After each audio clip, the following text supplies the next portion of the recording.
उस मामले पर सीजेआई साहब के साथ खड़े हैं और सीजेआई के साथ खड़े हैं, हम संविधान के साथ खड़े हैं। और सीजेआई साहब के बात जो बोली गई है उसके लिए हम लोग कंटेम्प्ट ऑफ कोर्ट के अंदर हम लोग तैयारी कर रहे हैं, सुप्रीम कोर्ट जाकर एप्लीकेशन दायर करें, हमें परमिशन मिले ताकि हम उस पर एफआईआर दर्ज करा सकें। क्योंकि जब सीजेआई साहब जो होते हैं वो पूरे देश के सीजेआई हैं और पूरे देश के सीजेआई साहब जो भी देश के लिए फैसले लिए जाते हैं, लेकिन समस्या ये है कि वो दलित है, उनके जूतों से आपत्ति हो चुकी है देश को, उनके जो है मतलब कपड़ों से आपत्ति हो चुकी है। अब वो कोई भी बात रख रहे हैं उसके अंदर वो लोग कटाक्ष ढूंढ रहे हैं कि कैसे कटाक्ष निकाला जाए। क्या आपने इससे पहले जितने भी सीजेआई रहे, चाहे वो इतने बड़े विवाद में रहे, उन्होंने सीजेआई पद के बाद भी जो जज थे उसके बावजूद वो प्रेस कॉन्फ्रेंस कर रहे हैं जब किसी ने इशू नहीं बनाया, जब उन्होंने कोई बात ऐसी नहीं रखी। लेकिन ये सीजेआई दलित है, इसको लेकर, उनके जूतों को लेकर, कपड़ों को लेकर, उनके बोल को लेकर सबके पेट में दर्द उठ चुका है। अनुराधाचार्य हैं, कथावाचक का कह रहे हैं छाती फड़वानी है, तो बताइए। ये बात उन जो धर्म प्रेमी या इस देश के प्रेमी हैं उनको समझना पड़े, खासतौर पर SC ST OBC के लोग जो इन लोगों की कथाओं में जा रहे हैं, जो इन लोगों की कथाओं में जाकर कथाएं सुन रहे हैं।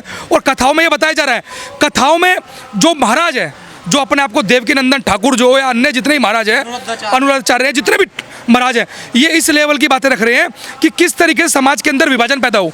वो समाज को जोड़ने की बात नहीं कर रहे। बाबा साहब डॉक्टर अम्बेडकर संविधान बोलता है समतामूलक समाज पैदा हो, लेकिन वो समतामूलक समाज पैदा करके देश के अंदर विभाजन हो।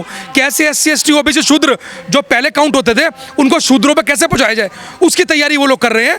मैं समझता हूँ कि बड़े पैमाने पर जितने भी दलित कम्युनिटी के लोग हैं, पिछड़े लोग हैं, उनको समझना पड़ेगा कब तक ऐसे महाराजों को सर पे बिठा के ढोंगे, उनका विरोध करना पड़ेगा। क्या दलित कितनी भी बड़ी कुर्सी पे पहुंच जाए उसे टारगेट करना आसान होता है? ये ऐसा उनको लगता है, लेकिन आज 2025 का दलित है, आज 2025 का दलित है, ये अपनी प्रतिक्रिया देने में सक्षम है।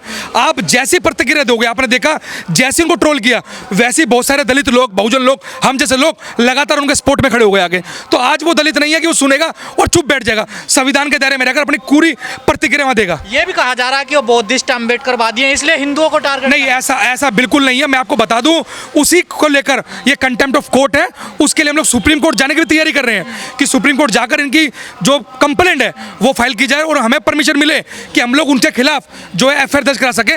उसकी तैयारी हम बड़े पैमाने पर कर रहे हैं। मामला विष्णु की मूर्ति को लेकर दोबारा से उसे मरम्मत करवाने के लिए एक याचिका पिटीशन आई, उसको लेकर पूरा विवाद हुआ, कहा जा रहा है उसमें चुटकी ली है इन्होंने। नहीं, देखिए चुटकी मैं ऐसा कहता हूँ नहीं, देखो जो कानून के अकॉर्डिंग होगा उसको ही तो लेंगे। अब वो विष्णु की जो मूर्ति थी वो विवाद का कारण बन गई।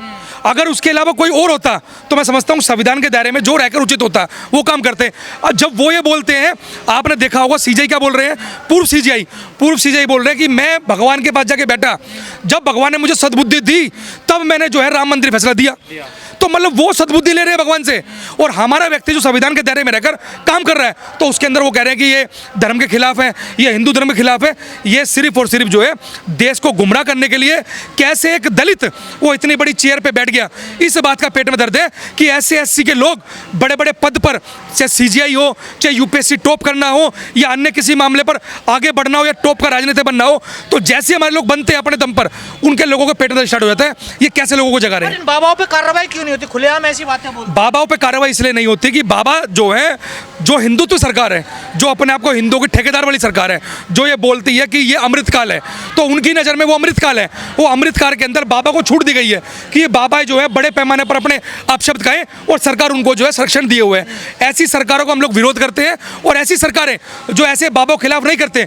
मैं समझता हूँ कि ऐसे बाबों के खिलाफ SC ST OBC माइनॉरिटी के लोगों को समझना पड़ेगा और इस बात का एहसास करना होगा कि ये वही बाबा है जो हमारे समाज के लोगों को, दलितों को, बहुजनों को, पिछड़ों को तोड़ने काम करते हैं और अपनी सभाओं के अंदर इस तरह की भाषा इस्तेमाल करते हैं कि हमारा कोई भी व्यक्ति वो उच्च पद पर पहुंचता है तो उसका विरोध करते हैं। लगातार बाबाओं के भाषण देखने को मिलते हैं, बयान देखने को मिलते हैं। बाबा हैं राम भद्राचार्य, वो कह रहे हैं आरक्षण खत्म कर देना चाहिए। देखिए राम भद्राचार्य के खिलाफ आप थे उस समय, हम लोगों ने पार्लियामेंट थाने के अंदर कंप्लेंट दर्ज कराई और पार्लियामेंट थाने के अंदर जो कंप्लेंट दर्ज कराई तो उस कंप्लेंट के अंदर भी आप समझ सकते हो कि वहां के SHO साहब हमारी कंप्लेंट रिसीविंग नहीं कर पा रहे। मतलब 6-6 घंटे, 8-8 घंटे, 2-2, 3-3 दिन हमें थाने में बिठाया जा रहा है रिसीविंग के लिए। मतलब राम भद्राचार्य जी वो संविधान से, कानून से इतने बड़े हो गए क्योंकि सिर्फ और सिर्फ इनको पार्टी का संरक्षण प्राप्त है। अभी कोई बनते बोल दे, अभी कोई बौद्धिस्ट व्यक्ति जो है ऐसी बात बोल दे तो मैं समझता हूँ कि पूरा शासन प्रशासन मिलकर वो बनते हुए जेल में डाल देंगे। लेकिन राम भद्राचार्य उनकी आइडियोलॉजी के व्यक्ति है।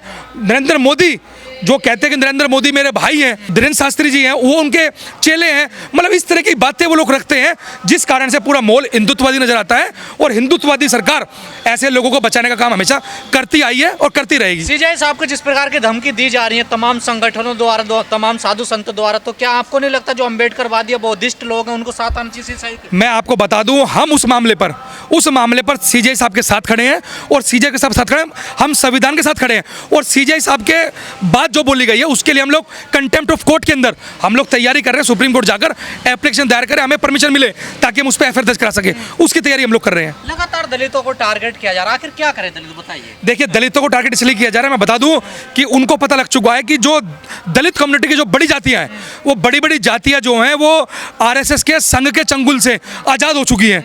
अब वो जो जातियां बची हुई हैं वो उसको कैसे समेटे, कैसे हिंदुत्व की बात करें, इसलिए दलितों के नाम पर संघ के, बीजेपी के पेट में दर्द है कि कैसे ये लोग इस बड़े पैमाने पर आज़ाद हो रहे हैं, कैसे ये संविधान की बात कर रहे हैं, कैसे अपने लोगों को इकट्ठा करके आंदोलन कर रहे हैं कि क्यों नहीं ये हिंदुत्व की बात कर रहे हैं। आज आप देखिए बड़े पैमाने पर चंदा दिया जा रहा है कि आप रामलीला बनाओ।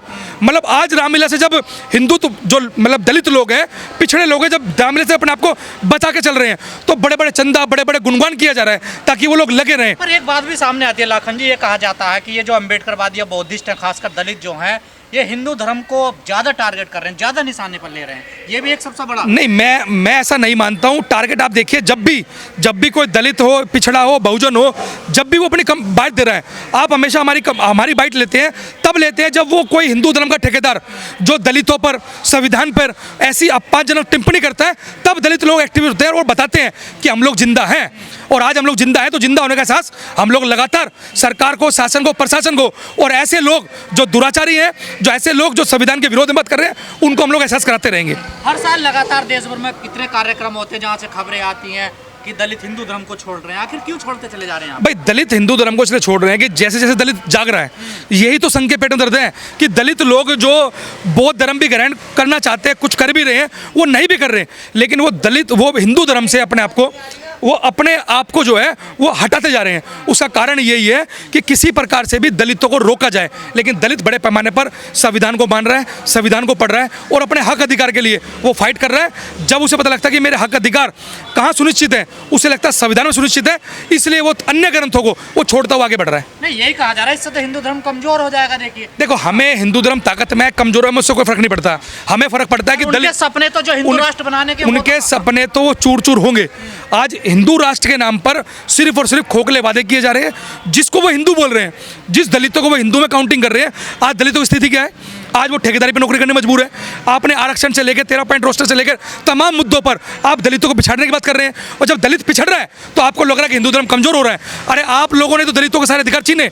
आप लोग लगातार जो है तमाम नौकरियों पर डाका डाल दिया, आपने बैकलॉग नहीं भरा, आप लोग तमाम चीज़ों पर दलितों को सारे अधिकार छीनने का काम कर रहे हैं। तो दलित अपने अधिकारों के लिए पढ़ रहा है, जागृत हो रहा है, इसलिए आप लोगों को लगा हिंदू धर्म कमजोर हो रहा है, और कमजोर नहीं हो रहा। तो हम लोग आने वाले समय में लोगों को लगातार जागृत कर रहे हैं, लोग अपने आप छोड़ने का काम करेंगे। ये लड़ाई अम्बेडकरवाद, मनुवाद की है क्या? ये आज से नहीं है, ये सदियों से लड़ाई है। अंबेडकर मनुवाद की लड़ाई इस देश के अंदर रही है बड़े पैमाने पर। ये लड़ाई विचार की लड़ाई है।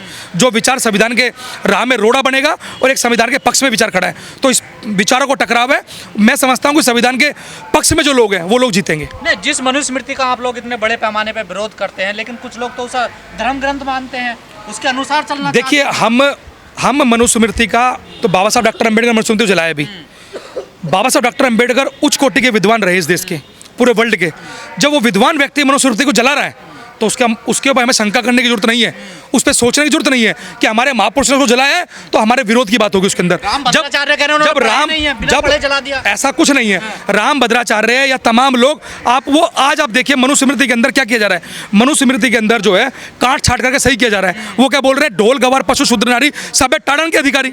मतलब हम लोग जो शूद्र लोग हैं, जो महिला है हमारी, वो पीटने के लिए बनी है, और अब उसके अंदर क्या करें? नहीं, शिक्षा देने का अधिकार है। तो भाई आप ताड़ना का मतलब मुझे बताइए। इस देश के अंदर प्राचीन काल से लेकर आज तक बताओ, गाय के लिए, सुअर के लिए, बकरी के लिए कौन स्कूल खोले हुए थे इन्होंने? वो स्कूल कहाँ पर है? जो गाय के लिए, सुअर के लिए, बकरी के लिए स्कूल खोले हुए थे, वो स्कूल तो आज तक दिखाई नहीं दिए। तो इतिहास में से कोई स्कूल दर्ज नहीं हुआ।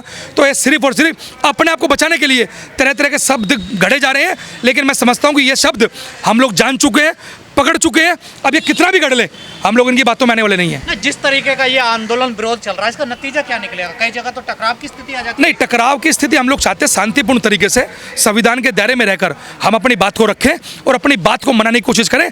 हमारा किसी से टकराव नहीं है, किसी से झगड़ा नहीं है, किसी से लड़ाई नहीं है।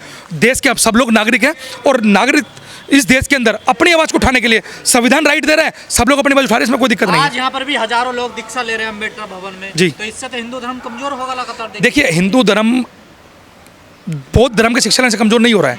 हिंदू धर्म अपनी गलतियों से, अपनी कुरीतियों से कमजोर हो रहा है। उसके अंदर बौद्ध धर्म को दोष देना गलत है। क्या कुरीतियां हैं हिंदू धर्म में ऐसी? आप हिंदू धर्म की कुरीतियां देखिए, वो मतलब आदमी आदमी भेद समझे हुए हैं। वो आदमी आदमी में इतना भेद है कि वो मतलब जहाँ जानवर पानी पी रहा है, जिस मंदिर के अंदर जानवर घुस रहा है, उस मंदिर के अंदर इंसान नहीं घुस रहा। मतलब वो हमें इंसान से भी नीचे समझ रहे हैं। तो ऐसी वो अनेकों एग्जाम्पल इतिहास में भी और वर्तमान में भी, मूछ रखने पर, घोड़ी चढ़ने पर हमें पीटा जा रहा है, बारात चढ़ाने पीटा जा रहा है, लड़की के बारात में टेंट में आग लगाई जा रही है, जमीनों पे कब्जा किया जा रहा है। तो ये सारा चीज़ें की जा रही हैं। इसका कारण ये है कि वो किसी भी प्रकार से, किसी भी एंगल से हमें कमज़ोर करना चाहते हैं और अब हम लोग जान चुके हैं, इसलिए हम लोग उनका विरोध नहीं, हम अपनी बात को रख रहे हैं।